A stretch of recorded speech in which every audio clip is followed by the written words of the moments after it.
There we go. Thank you all for what you've done in getting the program together, being here to be participants in this meeting. It's exciting because this is a time of change in Washington, and there's lots of things going on.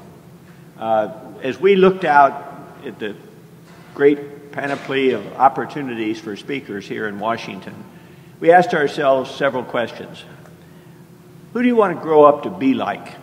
Now, I probably exceeded that question, and I'm not sure how much more I can grow, but I'm on my 4th retirement, and maybe I can find something else to do. But I said, who would I like to be if I were starting over again? Who's your hero? Who is your role model? Who represents what we in this community are all about? And we came up with one name.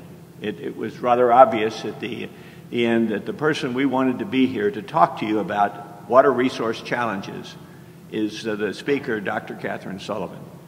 Dr. Sullivan is the Undersecretary of Commerce for Oceans and Atmosphere and NOAA Administrator, a tremendously important job, certainly more than it's ever been in previous administrations. NOAA has been the leader in new initiatives that the administration has taken on in pulling together other federal agencies to deal with the challenges that we face.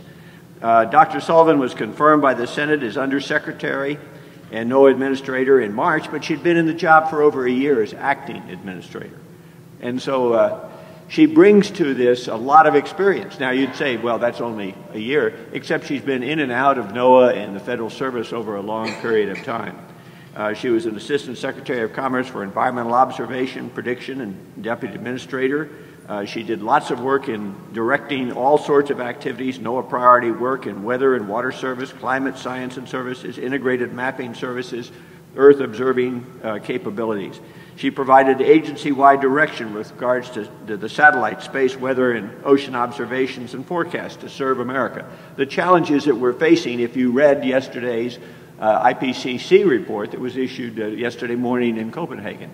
And if you haven't, you ought to get it and look at it. She's right now the chair of the Group on Earth Observation, 94 countries, an intergovernmental body that is building a global observation system of systems. Imagine how exciting that is when we can share this information around the world.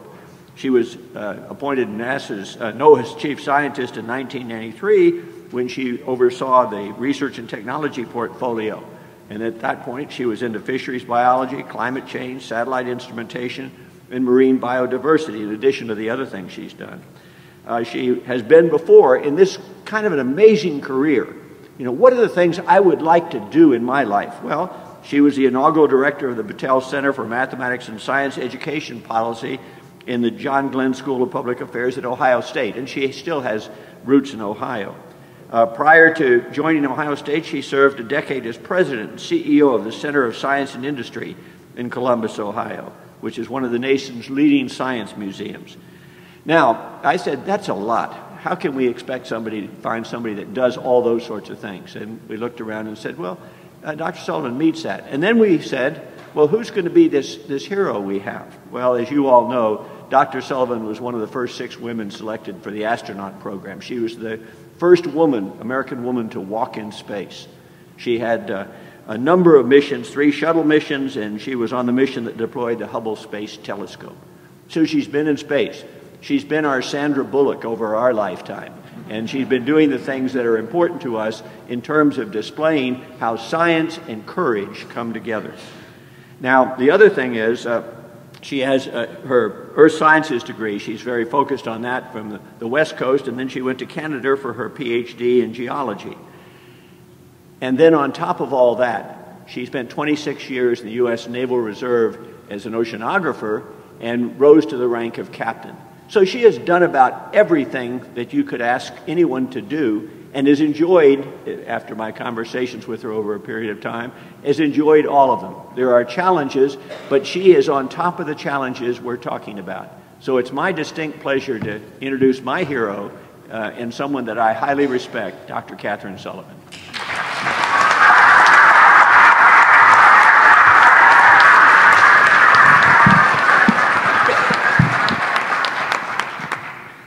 Thank you, Jerry. That's one of those fabulous introductions that you just sort of want to stop at the introduction, right?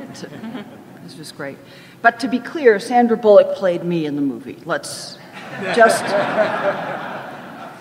And she did all the physics badly, in case any of you were wondering, sort of impossibly badly. I'm really quite delighted to have the opportunity to spend some of the morning with you and help kick off what looks like 3 or 4 really exciting and very productive days. I want to focus, as my title slide suggests, on the challenges that you all will be discussing and give you a little sense of how NOAA is thinking about them and some of the work that we're doing among the federal family to try to draw our federal side work into sharper focus. The picture you see here in the backdrop is a reservoir in São Paulo, Brazil. This is, of course, Brazil's largest city. In fact, it's the largest city in the Americas. It's the 12th largest city in the world. There are 11 million residents in the city of São Paulo alone, and in the region, about 20 million people overall. So half the population of California lives in the São Paulo region. They're experiencing right now the worst drought they've seen in 80 years. And their reservoirs, as this image suggests, the reservoirs in the region are down to just 3% of capacity. For a city of 11 million, a region of 20 million, and not much prospect on the horizon for change. Of course, we're following similar news that portends comparably significant damage and disruption much, much closer to home. Here's two pairs of slides from Lake Oroville in California, Folsom Lake on the left. California, too, is experiencing the worst drought that it's ever seen. It's coming up on the 4th year. Residential water rationing is underway. Hundreds of thousands of acres in the Central Valley are lying fallow or already being plowed under. This is one of America's most productive agricultural regions. Power supply and water managers are in an everyday, moment-by-moment tug-of-war trying to make adjustments to the water management system that can find some kind of best right balance, whatever that might be under these circumstances, between municipal water users, agricultural demand, and the environment itself, as well as energy production. Lake Oroville on the left is currently at just 46% of its normal capacity. That's a lot better than the 3% of São Paulo, but still, it's quite low. And Folsom, on the right, is at just 32% of its capacity.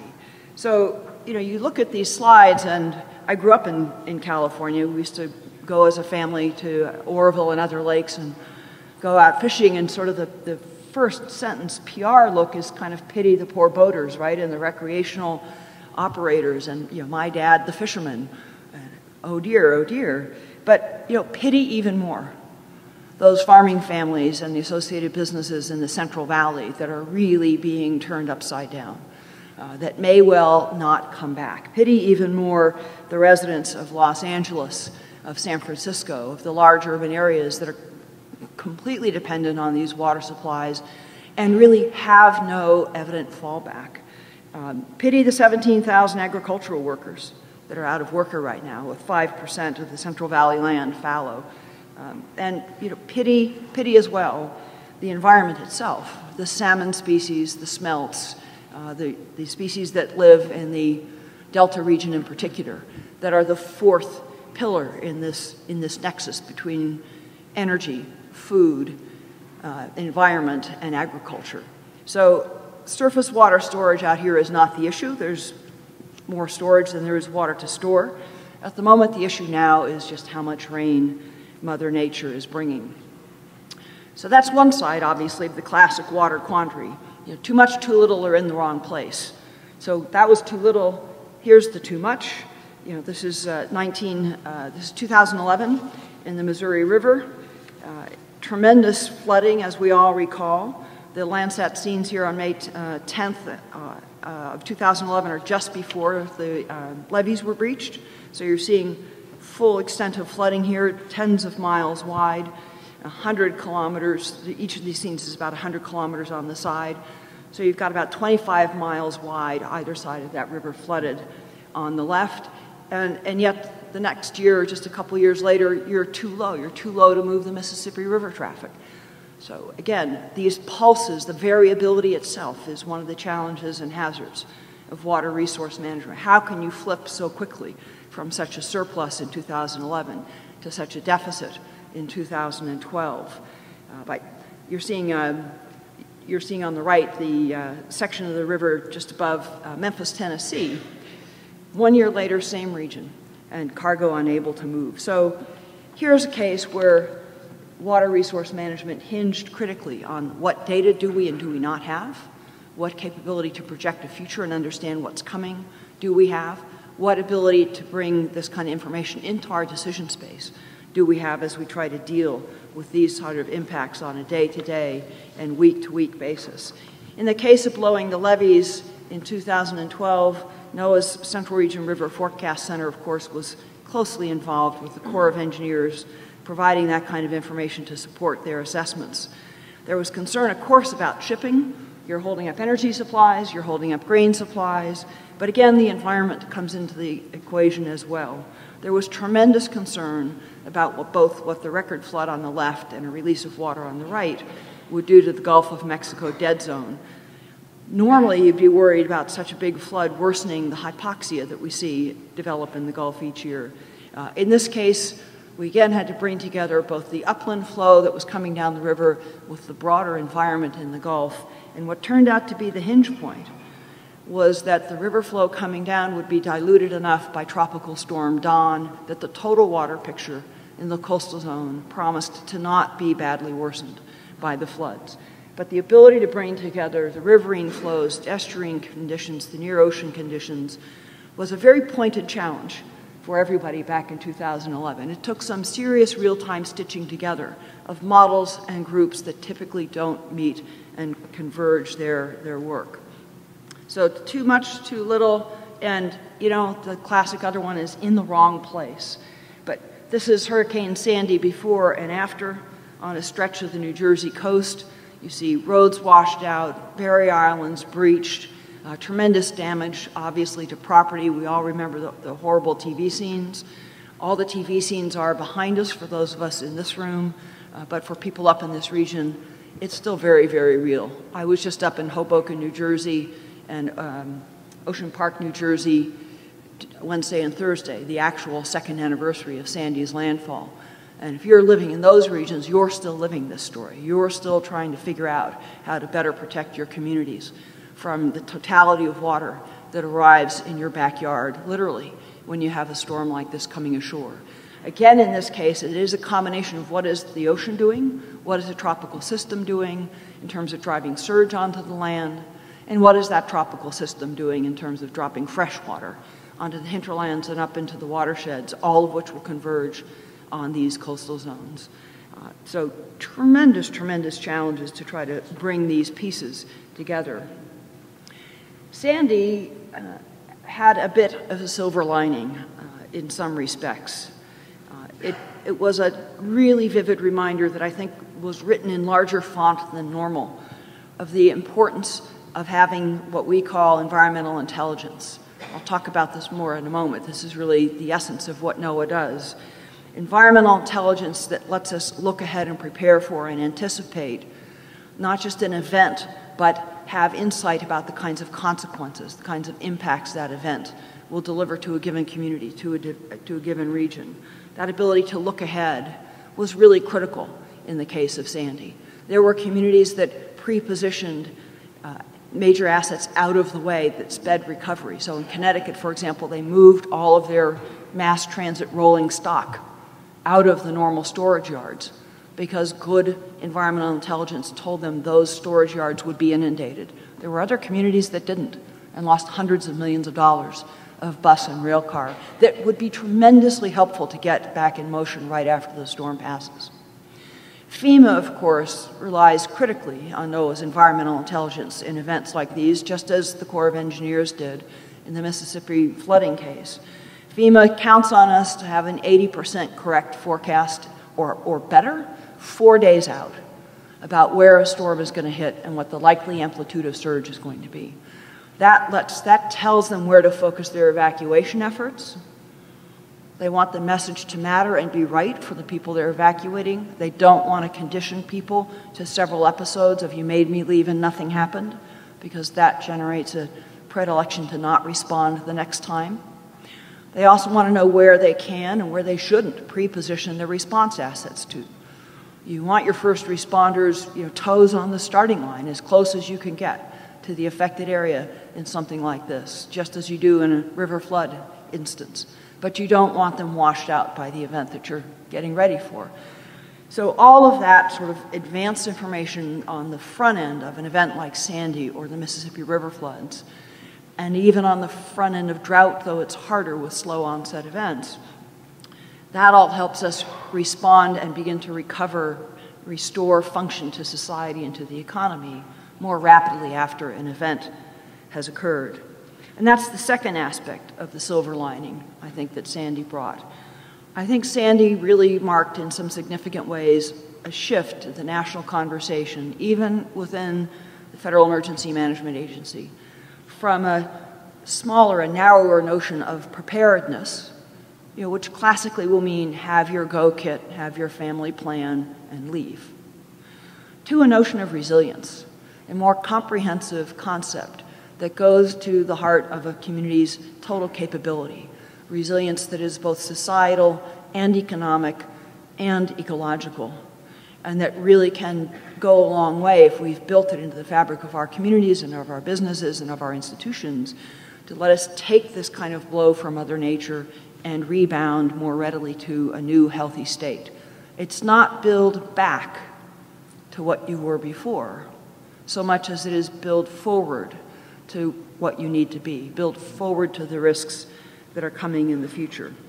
So that's kind of where some of the events that we've experienced together as a nation, and certainly events that we've dealt with within NOAA in the last few years, that are really informing some of the deeper thinking we've been doing over the last 24 months and very much shaping how we're responding to the challenges of our times.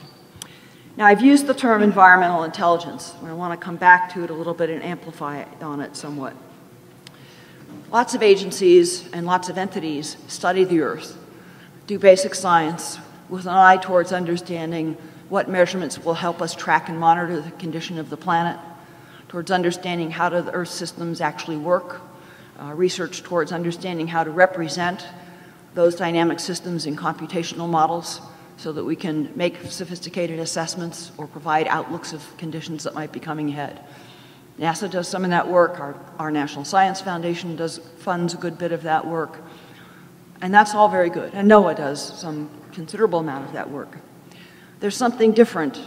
We mean something different when we say environmental intelligence, because all of that work generates scientific insight, scientific understanding, scientific data. It generates journal papers. But in and of itself, it stops there.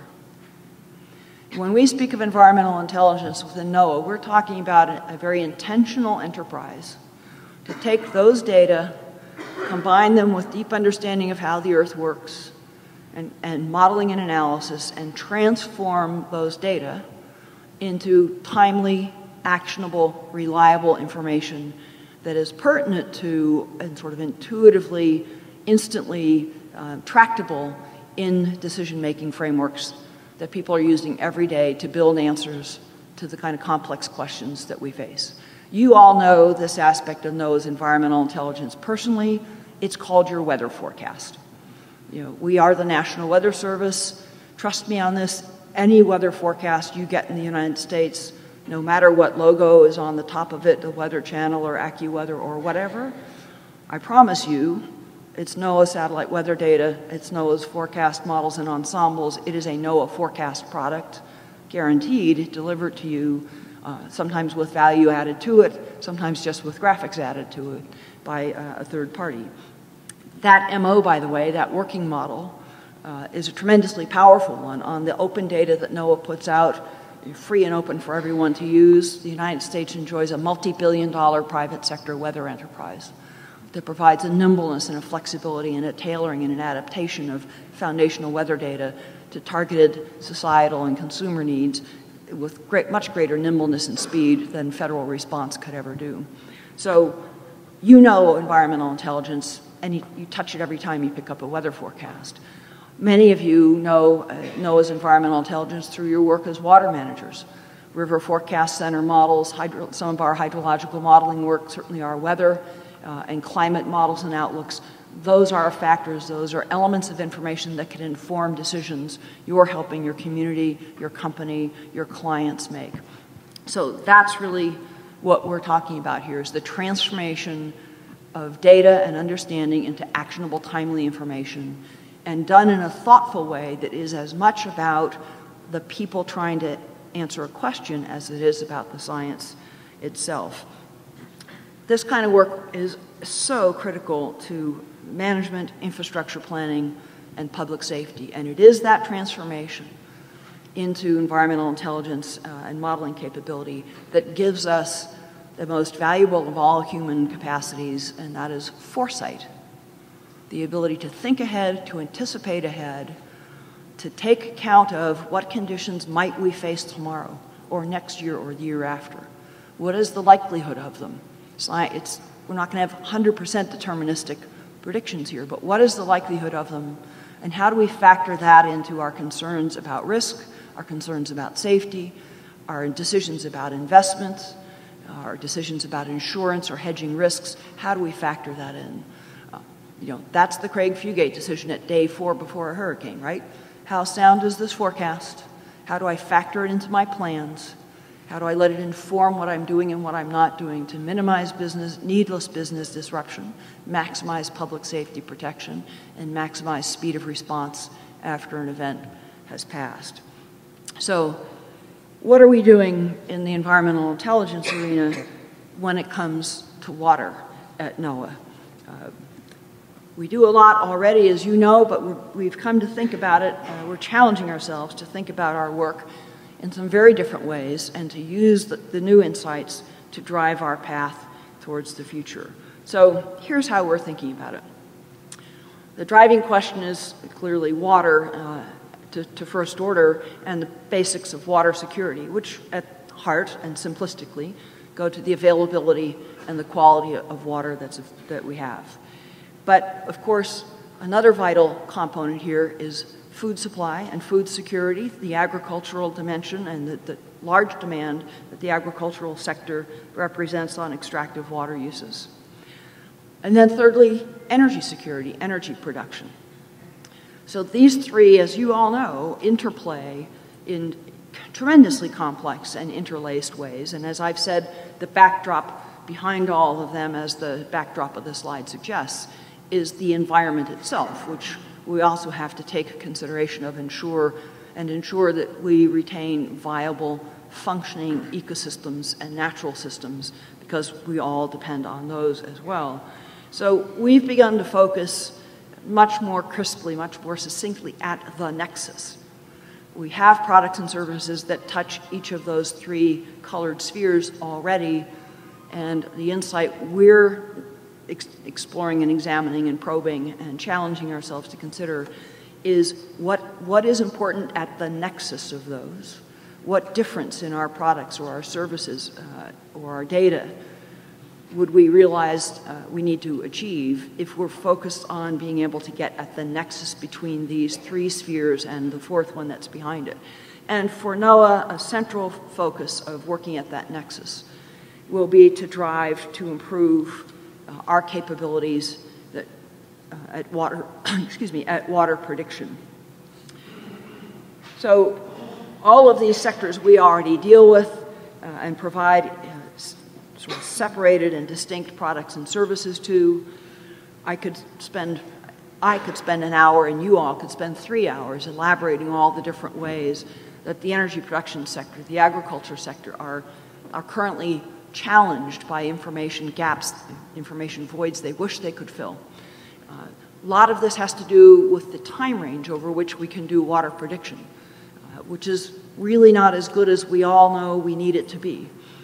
We've got two prongs moving in this direction within NOAA. One is an initiative that the President just announced about a month and a half ago in New York on the flanks of the climate summit to try to extend our weather forecast capabilities from the shorter timescales towards longer and longer ones, and at the same time drive climate forecast capability from the very long time scales, multi-decades, and very coarse model resolutions towards finer resolution in space and time. We're trying to fill the gap between weather forecasting and climate forecasting.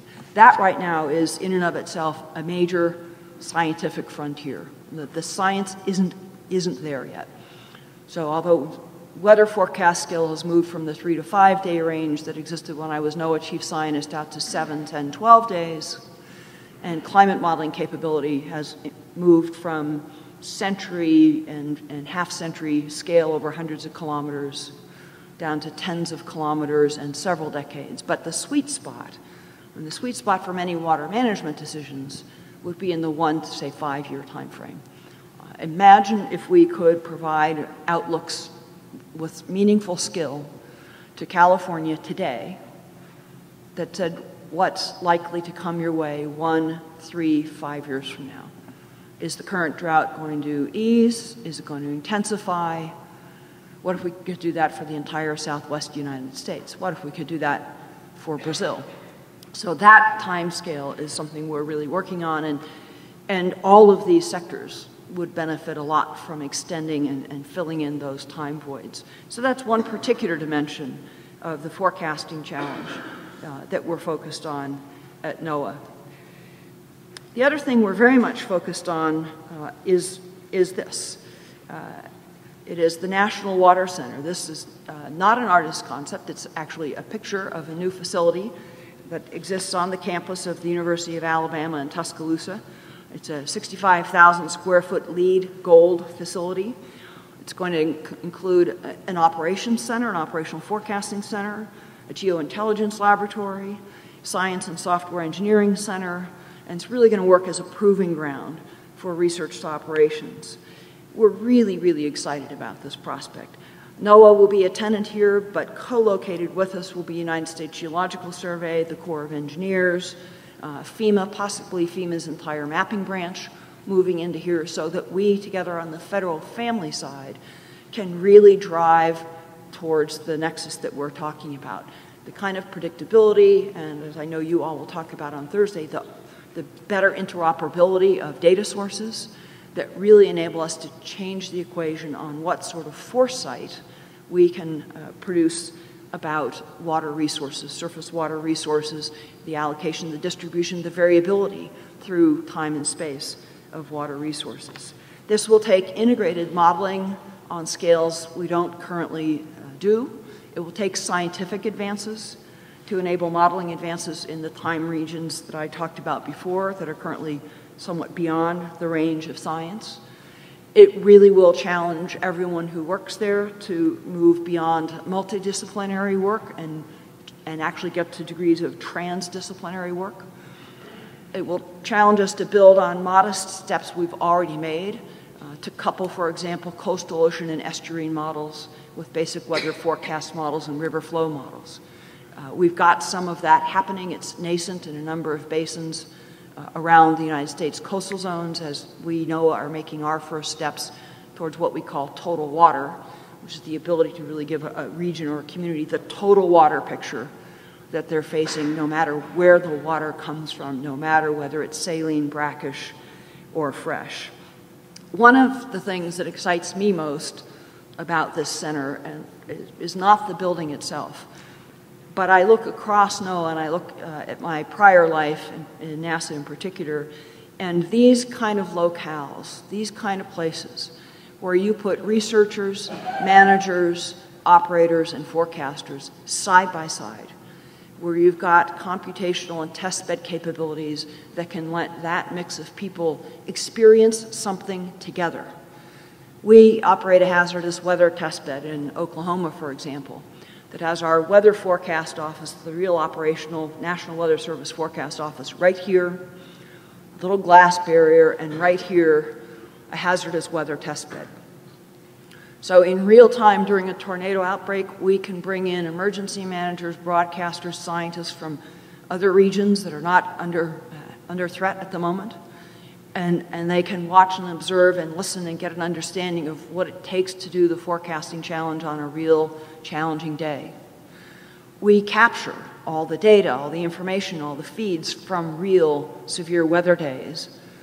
And we can, again, in the off-season, bring groups together and let them relive that day and query each other and learn from each other.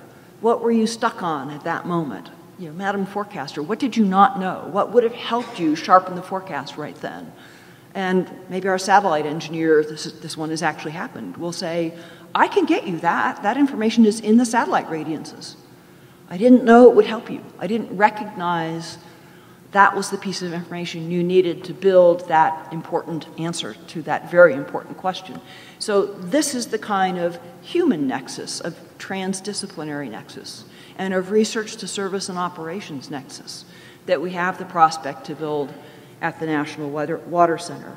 And that is what really excites me the most, to be able to accelerate data to decisions, to be able to sharpen our mutual understanding of what are the information needs, what are the most pressing questions, and what are the particularities of decision-making day-to-day in Sacramento right now when the drought is highly intense, or somewhere in a community that's planning the next 30 years of their water infrastructure. Those are very different decision-making frameworks. Those are very different human challenges. What are the social science dimensions that we physical science geeks need to understand so that we're doing a better job of delivering the right bit of useful information in the right way so that it actually serves that decision-making need.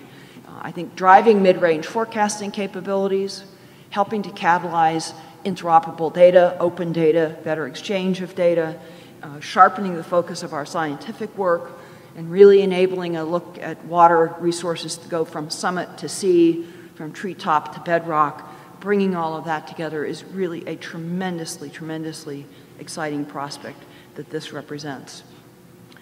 This center goes to two of NOAA's key priorities that we will continue to work on through my tenure as administrator. One is to evolve the National Weather Service so that it really is the nimble, more capable of change, technologically adept service that we need it to be if we're going to help the United States become a weather-ready nation, and in this instance, a water-ready nation. And the second is, the second independent priority is to provide the information and services that help communities become more resilient. Again, when NOAA says resilient, we always mean ecologically, socially, and economically totally intertwined. So what is that nexus of information that we can provide from the deep blue sea through the coastal zone to the inland regions of our country to help that happen? The National Water Center is going to play a key role in that, given the criticality that we all know water will play in the next several decades. So this is a tremendously exciting thing. When Mike Graziano is here later in the week, probe him about this. We've got people, the building exists, we've got people there now. We're going to do a formal inauguration in the springtime, but it's up and running and beginning to get its stride. So if ever there were a time for working on this kind of nexus that we're talking about, we believe the time is really now. We're seeing signs and living the pains of it in this country every single day, especially currently in the western states. We see it around the globe, as the illustration from Brazil in my opening slide suggests. You all know countless more regions and instances where communities around the world are looking at this kind of challenge. It goes to food security, the ability to keep populations healthy and whole. It goes to population stability. As many papers have pointed out in a number of instances in Northern Africa and the Middle East, drought and food security issues play a role in driving population instability and political instability.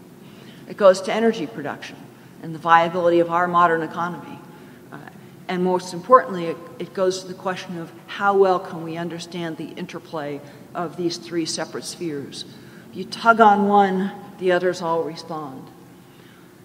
You know, when I was even in grad school, the way earth sciences seemed to work was you could take a cartoon of the earth that showed a light blue sky with the sun and some clouds, a mountain, a forest, a coastal zone, and the deep blue sea, and you picked a color. I think I'll be a geologist. That means I do the brown stuff. I think I'll be a forester. That means I do the green stuff. I'm going to be an atmospheric scientist. I'll take the light blue. And for a couple centuries prior to that time, that really worked pretty well. There was so much to know and to learn about each of those domains. These are not those times. In these times, we know what really matters and really where the important work lies, the work that really can benefit society as we face the challenges of our times. It lies in the flows and the exchanges between those domains.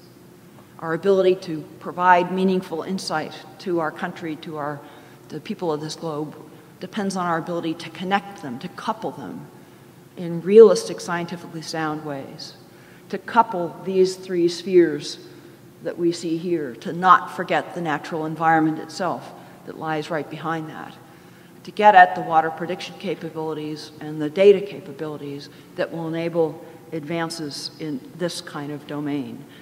That's what we believe the challenge of our times calls on us to do.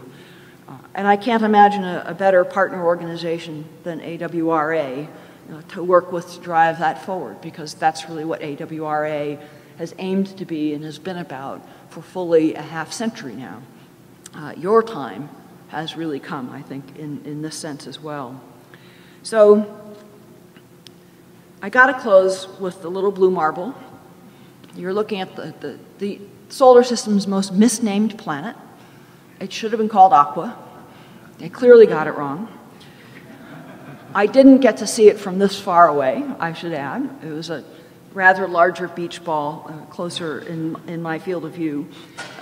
But it is a stunning thing to get to see our planet from this view in the space age or with your own eyeballs. And by the way, let me remind you, you are the first generation of humankind. This is no exaggeration.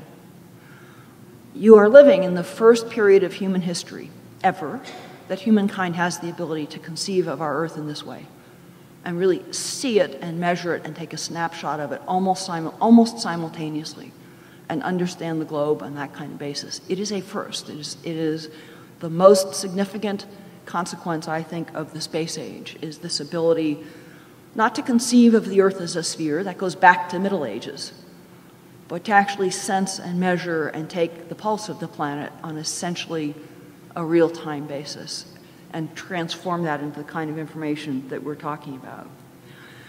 For me, when I was a satellite, a little closer to this blue marble than this picture, it is quite extraordinary. You can see patterns from space. You see incredible connections from space, but you're just seeing the superficial visual signatures of them. And for me as an Earth scientist, fabulous though that was, it also triggered something unsettling. It triggered an itch that I've been driven to scratch ever since. Because I realized it wasn't enough for me to just have had the personal experience of seeing those patterns. What would really make it valuable to me would be to find ways that I could contribute to driving the understanding of the dynamics and of the specific features, chemical and otherwise, and of the impacts, what those patterns mean, and how our understanding and our ability to look at them from this vantage point could turn into useful information, useful insights about the planet that would actually matter to people back on Earth, not just to those of us that had the chance to fly in space and take the pretty postcard picture. So NOAA's the right place for me, with our penchant towards this very intentional work of producing environmental intelligence and very intentional efforts to be a science-based services agency whose raison d'etre is to provide decision support services to folks like you and the communities and clients that you serve. That really is the crux of our work, and I think the crux of the work that we share together with you at AWRA.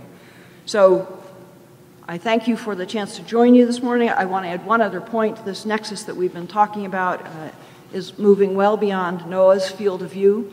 And another one of my assignments is to serve as co-chair of something called the Committee on Environment, Natural Resources, and Sustainability. This is a White House Science Council that brings together all the agencies involved in environment and natural resource and sustainability work. We started a deep think retreat in January of 2013 to try to be sure we were using CENRS to the best effect as well. And water came out as a central focus that we needed to sharpen our efforts on. And along with my other fellow co-chairs, Tammy Dickinson from the White House, Ann Castle from Department of Interior, and Bartuska from Ag, we drove a couple months worth of work to sharpen the federal focus on this water, food, energy nexus. It is taking hold. It's, I think, gelling quite well. Department of Energy is playing in. We just had a meeting a week and a half ago with the National Science Foundation director and all of her principal reports from geo, from social behavioral, from engineering, and from computational work. So this nexus, I think, is something that's really, A, it's real, and B, I think we're making some progress even within the federal family to drive a more coherent focus and more sensibly integrated set of research activities in this direction. So pay attention to that, prod us appropriately if you see it fraying, because I think it's a very important thing to move forward. So again, thank you for letting me join you this morning. Jerry and Betsy and Lisa, congratulations on what looks like a tremendous conference of great attendance, and happy 50th birthday.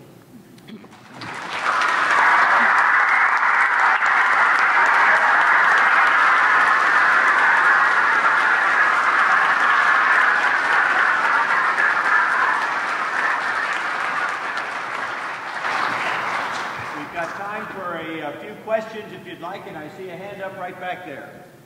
You just speak very loud. Thank you very much for the presentation. Part of the challenge is getting better data, better methodologies. Part of it is helping interpret that information and helping people in the public and science understand the new technologies that are available. AWRA works with that and helping to bring the new technology out to interact with people. Just wanted to mention another key feature is good public officials at the federal level, like yourself, like Wellsdale, Thanks for Your Fisheries Service, West Coast, that work with the public in using these new methodologies to take care of sample recovery, to take care of drought concerns. So I just wanted to mention that Will is a great person in helping to use this new data and working with local people to solve some of our major problems. Thank you. Well, thank you. And anyone who wants to applaud Will Stell, I'm a fan. But let me add one dimension to those two comments, because it also highlights the importance in the national policy sphere of looking at our investments and making sure that we're making the right amount of investment both in the basic research that is very much needed, but also in the scientific work of the mission agencies, like NOAA and like the U.S. Geological Survey, because those are really the places where these connections happen. By design, by the assignment of mission to federal agencies, and by the inclination and the aptitude of the kind of people that work for us, that work for the survey, to some degree the Bureau of Reclamation. So that balance in the national policy arena of mission agency work to more to fundamental research is something also that AWRA could take a look at as a policy question. I have two questions. The first question is on the terminology when you say water security, energy security, how do we transfer from sustainability to security? Formerly, we've been talking about sustainability. All of a sudden, this nexus is becoming more security. How do we transfer to that? And the second question is, this nexus, I think we're missing also environment. Environment should be after the cleaners or the fourth dimension. How do you do those? Let me take them in reverse order. I agree with you. Environment is intrinsically in there, and I think I said that several times. I think there's a value to focusing on the three primary human engagement dimensions of water, food, and energy, because we make tremendously influential decisions for human investment or for human activity in those domains. So bringing them forward as the nexus we need to really understand gets us at understanding the nexus of primary human extraction. The environment itself is a factor, and I put that nexus always over the backdrop of the Earth itself. Intellectually, it's certainly there. Legally, it's clearly there in this country with statutes like the Endangered Species Act that require us to take account of the natural environment itself, both as the species that live within it and as habitat. To your first point, I think security and sustainability are different dimensions of the same challenge. I tend to think of it this way. There's something sort of fundamental about this.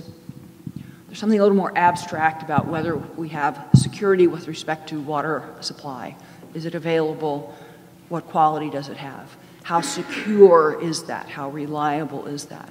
One way to contribute to the security of the water supply is to conduct our human affairs in as sustainable a fashion as possible, as light a touch as possible for the outcomes that we're looking to achieve, as low waste an outcome, as a way of doing business as we're looking to achieve. So they're facets of the same thing. In the back, over here? Yes.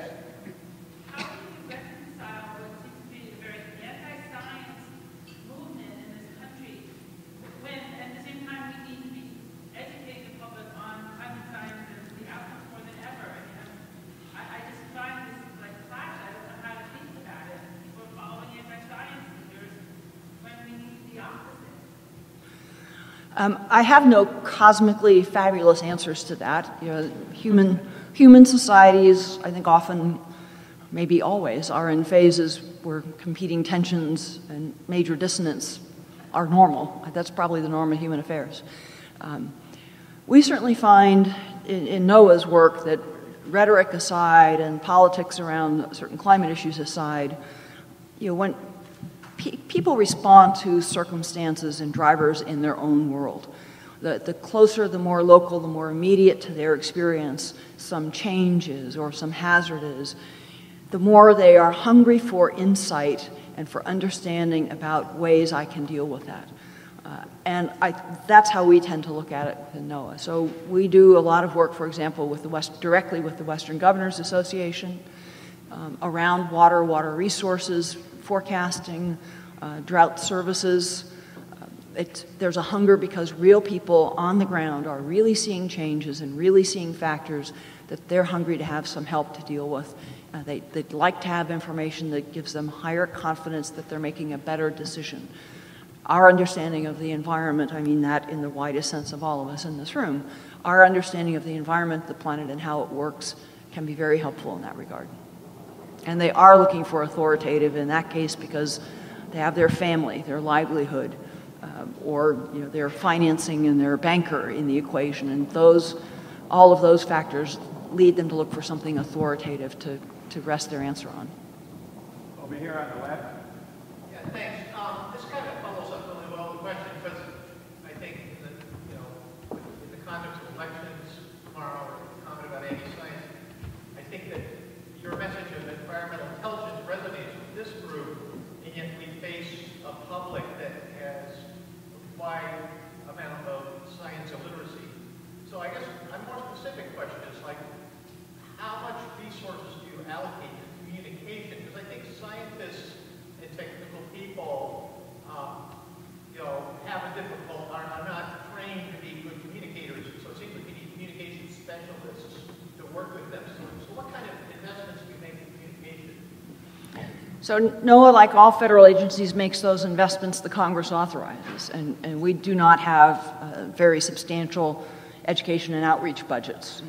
NASA is an anomaly in the federal space in terms of having a very robust charter to reach out and touch the public. So we do our work principally through our people, like Will Stell, who's out in the region, who sits side by side, with real world people that are facing the issues.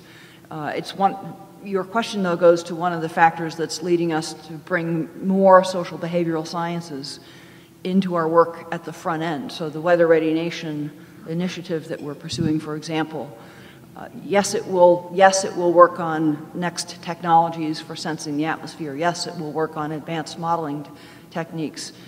But critically, it's really doing much more work than ever before in NOAA with communication specialists that are trying to helping us understand what are the varied ways in which the public perceives and thinks about in response to risk.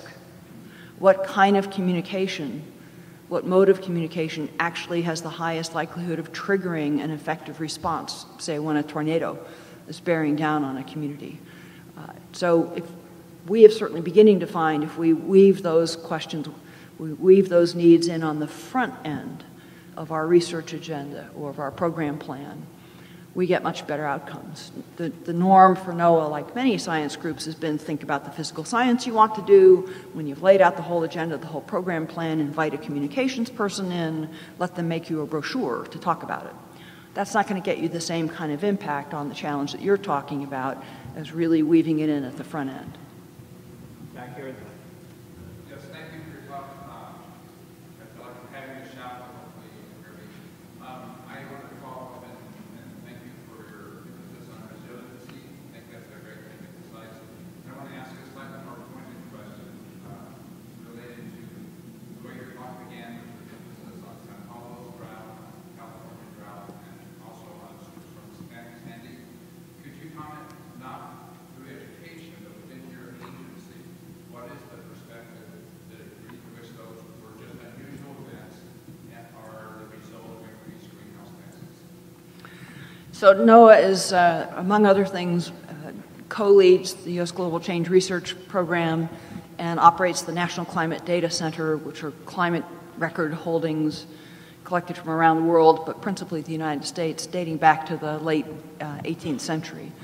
And we often are the folks that are called on to give the authoritative judgment on does the science support attributing X event or Y event to enhance greenhouse gases.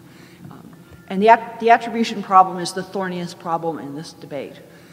It's a little bit like looking at a stock market curve and saying, do you attribute that spike upward or negative? Do you attribute that spike to some particular event in world affairs or some general policy? It's a noisy system.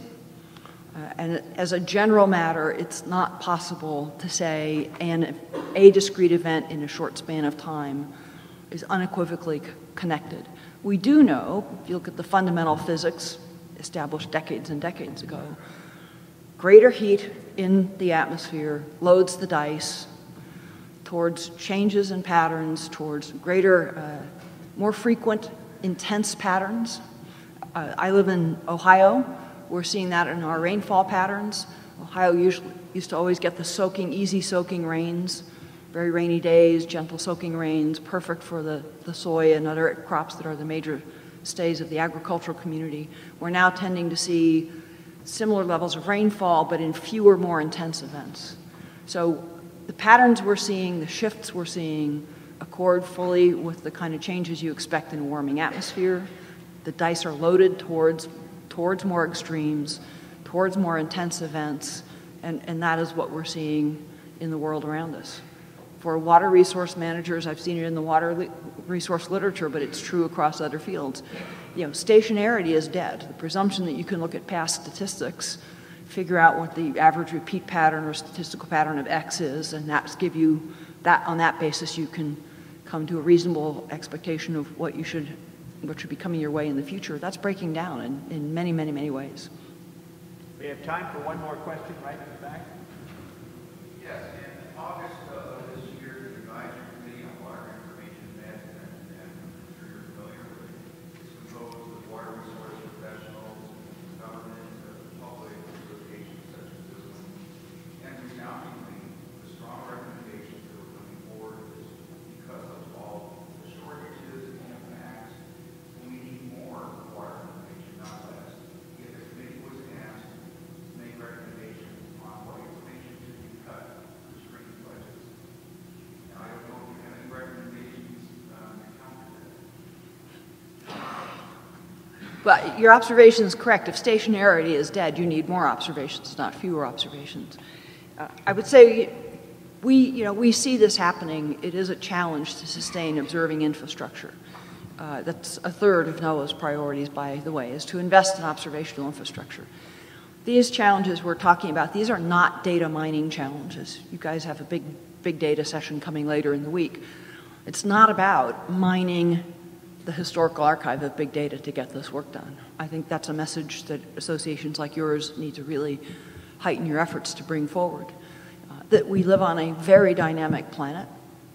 The patterns we're familiar with from decades past are clearly shifting in a variety of ways. That calls for more observations, not fewer. Budgets are tight, everyone feels tremendous strains, and it is a common practice in tight budget times to look at standing costs, standing run costs, and challenge groups to drive that standing, ongoing running costs down. So I don't expect that pressure to abate. The only thing that pushes back against it is to really make the case that you've got pressing issues, pressing challenges that call for more data, not less. We have to sustain the right set of observations. I do think it's incumbent, certainly on us at NOAA, to not just say, by definition, that means everything I've been measuring for however long I've been measuring is completely the right best thing to measure, and I carry it on forever. We can't be that unthinking about it either. And so we have been working in the last several years to sharpen our analytical tools so that we've got some good information to bring forward to demonstrate the value and the importance of the different segments of our observing infrastructure. But we're going to have to, we and you are going to have to continue to make the case that these times call for sustained observations, not for sacrificing observations in the interest of budget cuts. Thank you again.